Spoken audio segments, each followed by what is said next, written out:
Hello दोस्तों, स्वागत है आपका मेरे यूट्यूब चैनल परीक्षा प्लान में। तो साइंस का सेकंड चैप्टर पढ़ेंगे। क्लास 6 की बुक का सेकंड चैप्टर है वस्तुओं के समूह बनाना। पहले चैप्टर में भोजन के घटकों के बारे में पढ़ चुके हैं, तो इस लेसन में पढ़ेंगे वस्तुओं के समूह बनाना। किस प्रकार से समूह बनाएंगे, क्योंकि कुछ वस्तुएं जो होती हैं वो लकड़ी की बनी होती हैं, कुछ प्लास्टिक की बनी होती हैं, कुछ धातुओं की बनी होती हैं। तो इन्हीं सब बातों को इस चैप्टर में समझेंगे। तो चलिए शुरू करते हैं।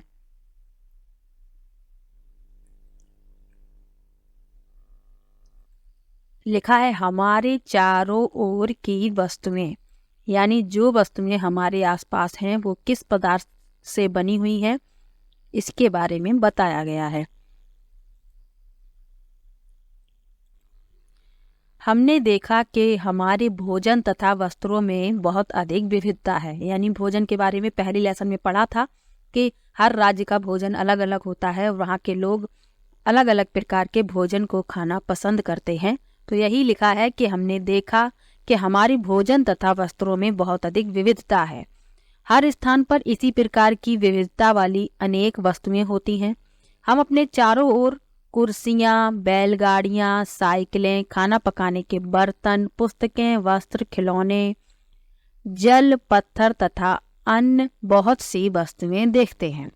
इन वस्तुओं की आकृतियां, रंग तथा गुण भिन्न भिन्न होते हैं। तो यहाँ पर लिखा हुआ है कि चित्र 2.1 यानी इस वाले चित्र की बात हो रही है। इसमें जो वस्तुएं छपी हुई हैं तो कुछ प्लास्टिक की हैं, कुछ धातु की हैं, कुछ कपड़े की हैं। तो ये सब इसमें बताया जा रहा है। आगे लिखा है अपने चारों ओर देखिए तथा गोल आकृति की वस्तुएं पहचानिए। तो गोल आकृति की वस्तुएं कौन कौन सी हो सकती हैं? गेंद है, सेब है, संतरा है, इसके अलावा फुटबॉल है, कंचे हैं, अनार है। ये सब कैसी हैं? आकृति इनकी गोल है। तो यही यहाँ पर बताया जा रहा है।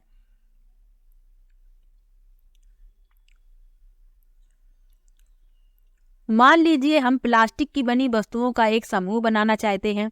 तो प्लास्टिक की कौन कौन सी वस्तुएं होती हैं? यदि हमें प्लास्टिक की बनी वस्तुओं का समूह बनाना है तो कौन कौन सी वस्तुएं आ जाएंगी इसमें? बाल्टी, लंच बॉक्स है, खिलौने। अपने घर में आप देखेंगे तो अधिकतर वस्तुएं प्लास्टिक की ही होती हैं। तो यही यहाँ पर बताया जा रहा है कि बाल्टियाँ, लंच बॉक्स, खिलौने, जल पात्र, पाइप तथा इसी प्रकार की बहुत सी वस्तुओं को इस समूह में स्थान मिल सकता है, क्योंकि काफी हद तक वस्तुएं प्लास्टिक की ही बनने लगी हैं। हमारे चारों ओर की वस्तुएं एक अथवा एक से अधिक पदार्थों से बनी होती हैं। ये पदार्थ कांच, धातुएं, प्लास्टिक, लकड़ी, रुई, कागज, पंख तथा मृदा हो सकते हैं। क्या आप पदार्थों के और अधिक उदाहरणों के विषय में विचार कर सकते हैं? अब हमारे आसपास जो वस्तुएं हैं तो वो केवल प्लास्टिक की ही नहीं है, कुछ धातुओं की हैं, कुछ मिट्टी से बनी हुई हैं, जैसे मिट्टी के बर्तन होते हैं, घड़े होते हैं, चाय पीने के लिए जो मिट्टी के पात्र बनाए जाते हैं। इसके अलावा कुछ वस्तुएं कागज की भी हैं, कुछ लकड़ी की भी हैं। तो यही यहाँ पर समझाया जा रहा है। यहाँ नीचे एक सारणी बनी हुई है और लिखा है कि वस्तुएं तथा पदार्थ जिनसे ये बनी हैं। वस्तुएं लिखी है और पदार्थ का नाम लिखा हुआ है कि ये वस्तुएं इस पदार्थ से बनी हैं। जैसे प्लेट या थाली, तो ये किसकी हो सकती है? इस्पात की हो सकती है, कांच की भी हो सकती है और प्लास्टिक की भी हो सकती है। इसके अलावा अन्य किसी पदार्थ की भी हो सकती है।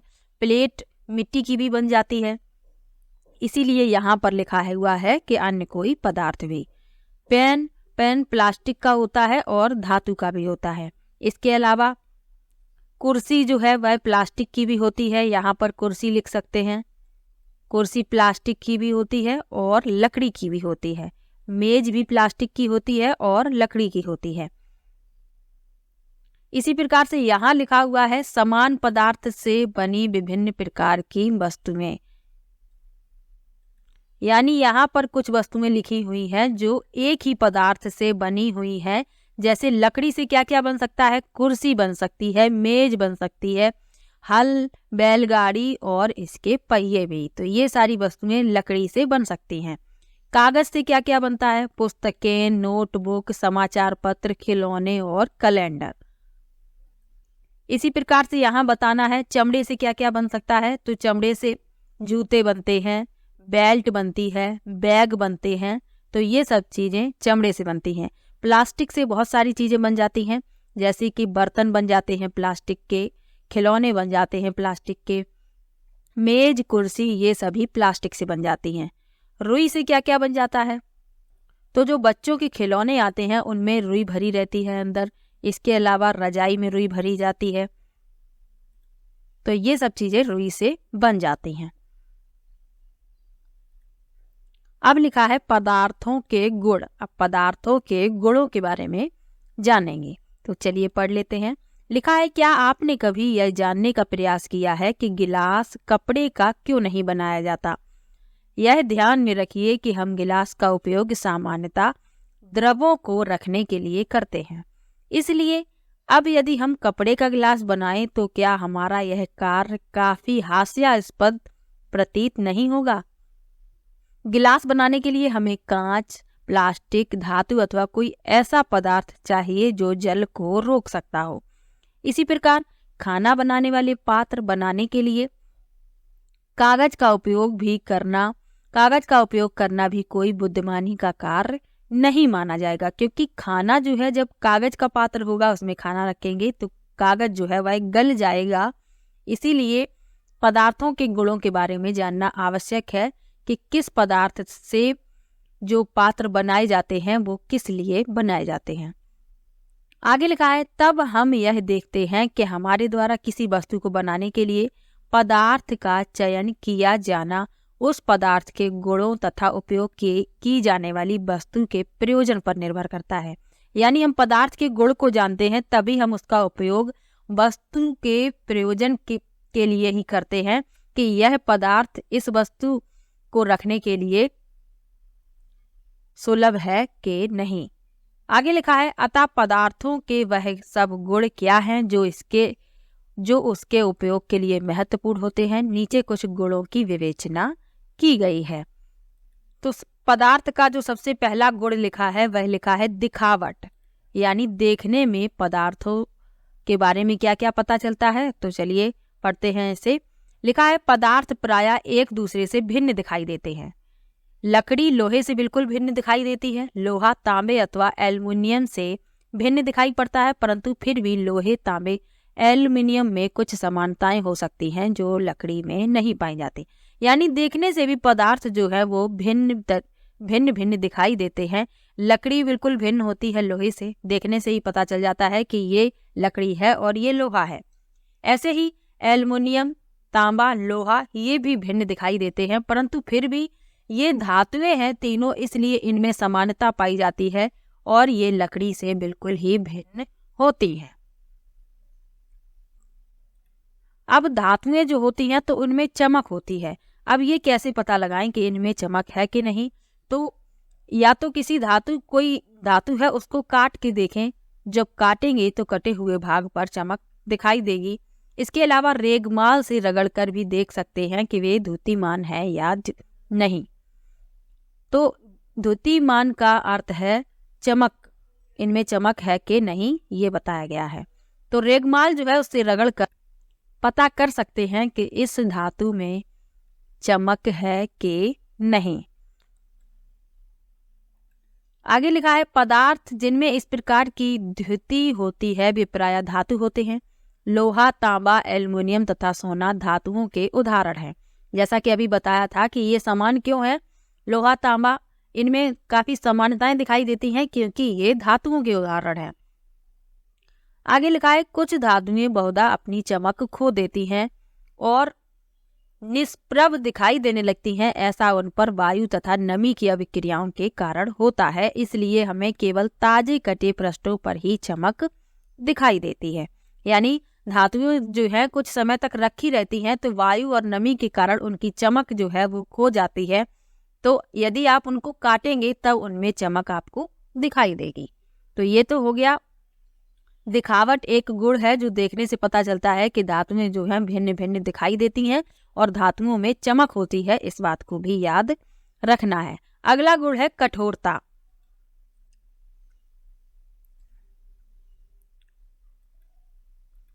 तो कुछ वस्तुएं जो होती हैं कोमल होती हैं, जिन्हें आसानी से संपीड़ित यानी दबाया जा सकता है।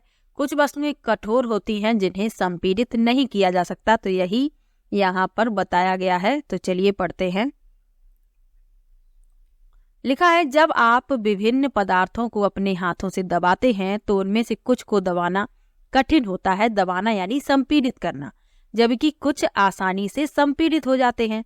धातु की एक चाबी लीजिए तथा इससे लकड़ी, एल्युमिनियम, पत्थर का टुकड़ा, कील, मोमबत्ती, चाक, अन्य कोई पदार्थ अथवा वस्तु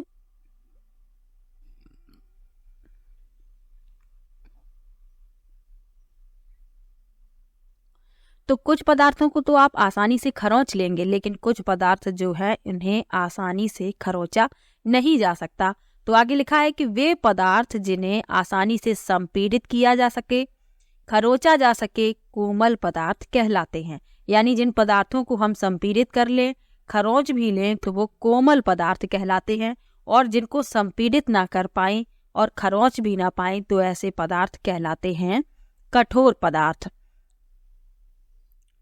जैसे कि उदाहरण में लिखा है, रुई अथवा स्पंज कोमल हैं जबकि लकड़ी कठोर है। अब रुई और स्पंज को आप आसानी से दबा सकते हैं, संपीड़ित कर सकते हैं, लेकिन लकड़ी को आसानी से संपीड़ित नहीं किया जा सकता। तो लकड़ी कठोर है और रुई तथा स्पंज हैं कोमल पदार्थ। आगे लिखा है, दिखावट में पदार्थों में विभिन्न गुण हो सकते हैं, जैसे द्युति यानी चमक, कठोरता, रुक्ष यानी खुरदरा अथवा चिकना। क्या आप इन गुणों के बारे में सोच सकते हैं जो किसी पदार्थ की दिखावट का वर्णन करते हैं? तो इसमें यही जानने की आवश्यकता है कोमल और कठोर पदार्थ के बारे में। तो ये बता दिया कि कोमल पदार्थ को खरोंचा जा सकता है, संपीड़ित किया जा सकता है, जबकि कठोर पदार्थों को संपीड़ित और खरोंचा नहीं जा सकता। अगला गुण है विलेय अथवा अविलेय। तो विलेय और अविलेय क्या है? यदि हम जल में किसी पदार्थ को घोलें या मिलाएं और वो पूर्णतः उसमें घुल जाए, लुप्त हो जाए उसमें, तो वे पदार्थ कहलाते हैं विलेय पदार्थ। और कुछ पदार्थ ऐसे होते हैं जिन्हें जल में मिलाते हैं तो कुछ समय बाद वो जल में नीचे इकट्ठे हो जाते हैं तली में, तो वो पदार्थ होते हैं अविलेय पदार्थ। जैसे नमक को जल में घोलेंगे तो वह जल में पूर्णतः लुप्त हो जाएगा यानी गायब हो जाएगा, वो दिखाई नहीं देगा। ऐसे ही चीनी भी विलेय है, ये भी जल में पूर्णतः घुल जाती है, जबकि बालू ये जल में नहीं घुलेगी। चाक पाउडर भी जल में नहीं घुलता है और लकड़ी का बुरादा भी जल में नहीं घुलता है। तो बालू, चाक पाउडर ये अविलेय हैं और नमक, चीनी ये विलेय पदार्थ हैं। यहाँ लिखा भी है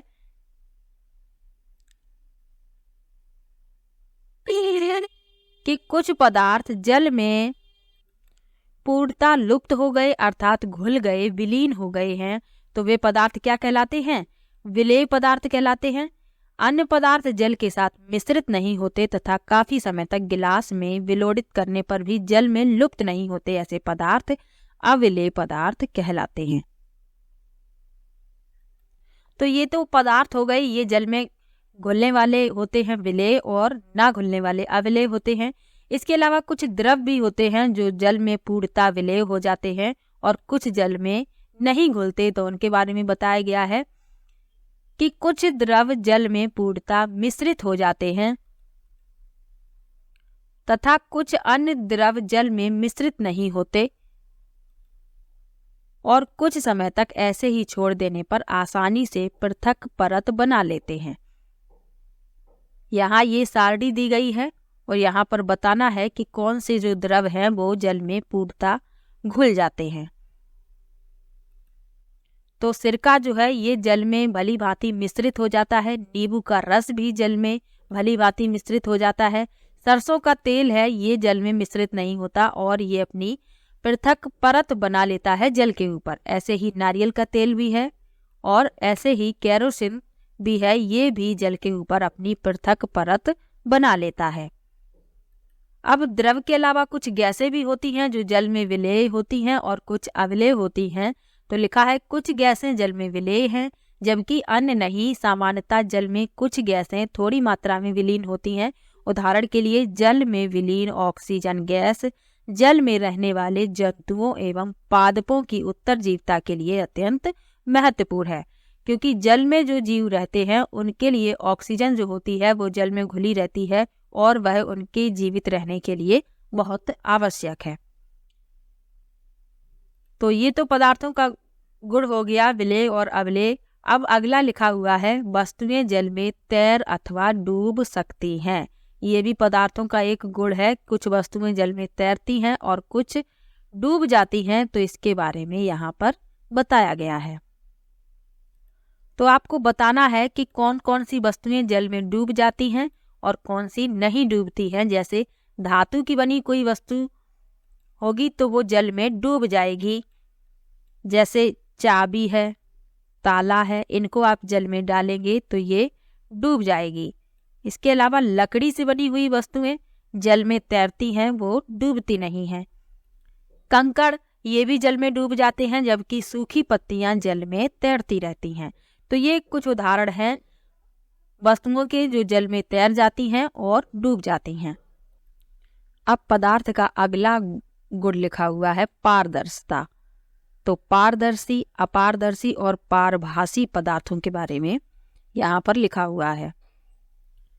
तो जिन पदार्थों से आसानी से आर पार देखा जा सके वे पारदर्शी होते हैं, यानी दूसरी तरफ का भी आसानी से देखा जा सके वो पारदर्शी होते हैं। जिनमें ना देखा जा सके वे अपारदर्शी होते हैं, और जिनमें स्पष्ट ना देखा जा सके, धुंधला दिखाई दे, तो ऐसे पदार्थ पारभासी कहलाते हैं। तो यहाँ पर इसी के बारे में लिखा हुआ है उन पदार्थों अथवा सामग्रियों जिनसे होकर वस्तुओं को देखा जा सके उन्हें पारदर्शी कहते हैं। कौन कौन से इसके उदाहरण हैं? कांच, जल, वायु तथा कुछ प्लास्टिक पारदर्शी पदार्थों के उदाहरण हैं। आगे लिखा है प्रायः दुकानदार बिस्कुट, मिठाइयाँ तथा अन्य खाद्य पदार्थों को कांच अथवा प्लास्टिक के पारदर्शी पात्रों में रखना अधिक पसंद करते हैं ताकि खरीदार इन चीज़ों को आसानी से देख सके। ये देख लीजिए आप, दुकान में इस तरीके से वस्तुएं रखी जा सकती हैं ताकि खरीदार इन वस्तुओं को देखकर आसानी से इन्हें खरीद सके। अब लिखा इसके विपरीत कुछ पदार्थ ऐसे भी हैं जिनसे होकर आप वस्तुओं को नहीं देख सकते। इन पदार्थों को अपारदर्शी कहते हैं, यानी जिनसे वस्तुओं को ना देखा जा सके अपारदर्शी कहलाते हैं। इनके उदाहरण क्या हैं? बंद लकड़ी के बॉक्स, गत्ते के डिब्बे हैं, धातु के पात्र हैं। तो गत्ते के डिब्बे में सामान इसीलिए भेजा जाता है कि इस डिब्बे में क्या है ये किसी को न दिखाई दे। तो ये तो हो गए पारदर्शी और अपारदर्शी पदार्थ। अब पारभासी के बारे में और जान लीजिए। तो लिखा है ऐसे पदार्थों जिनसे होकर वस्तुओं को देख तो सकते हैं परंतु बहुत स्पष्ट नहीं देखा जा सकता, उन्हें पारभासी कहते हैं। कागज पर लगे उस तैलीय धब्बे को याद कीजिए जिसका उपयोग हमने खाद्य पदार्थों का वसा के लिए परीक्षण करने में किया था। अभी पिछले लेसन में जब वसा का परीक्षण पढ़ाया था तो उसमें बताया था कि जो भी जिसमें आपको वसा का परीक्षण करना है उसे कागज पर लेना है और कूटना है तो उस पर तेल के धब्बे दिखाई देते हैं, और उसी कागज से यदि आप किसी वस्तु को देखेंगे तो आपको स्पष्ट नहीं, धुंधला दिखाई देगा। तो यही होते हैं पारभासी पदार्थ। जैसे कि यहाँ आप इस चित्र में समझ सकते हैं कि ये तो हो गए, इससे इस लड़के का जो चेहरा है वो, तो इसमें आप समझ सकते हैं इसमें इस लड़के का चेहरा बिल्कुल भी नहीं दिखाई दे रहा है, तो ये अपारदर्शी है। इसमें धुंधला दिखाई दे रहा है तो ये पारभासी है, और ये पारदर्शी है, इसमें चेहरा स्पष्ट दिखाई दे रहा है। तो ये अपारदर्शी पदार्थ है, ये पारभासी है और ये पारदर्शी है। तो आज के लेसन में यही बताया गया था कि वस्तुओं का समूह किस प्रकार से बना सकते हैं, उनके गुणों के आधार पर बना सकते हैं, उनमें जिस भी धातु का उपयोग हुआ है उनके आधार पर उनका समूह बना सकते हैं। हमारे दैनिक जीवन में जो भी वस्तुएं हैं वह किन किन पदार्थों से बनी हुई हैं, इन सब के बारे में इस लेसन में समझाया गया था। तो मिलते हैं नेक्स्ट वीडियो में नेक्स्ट लेसन के साथ।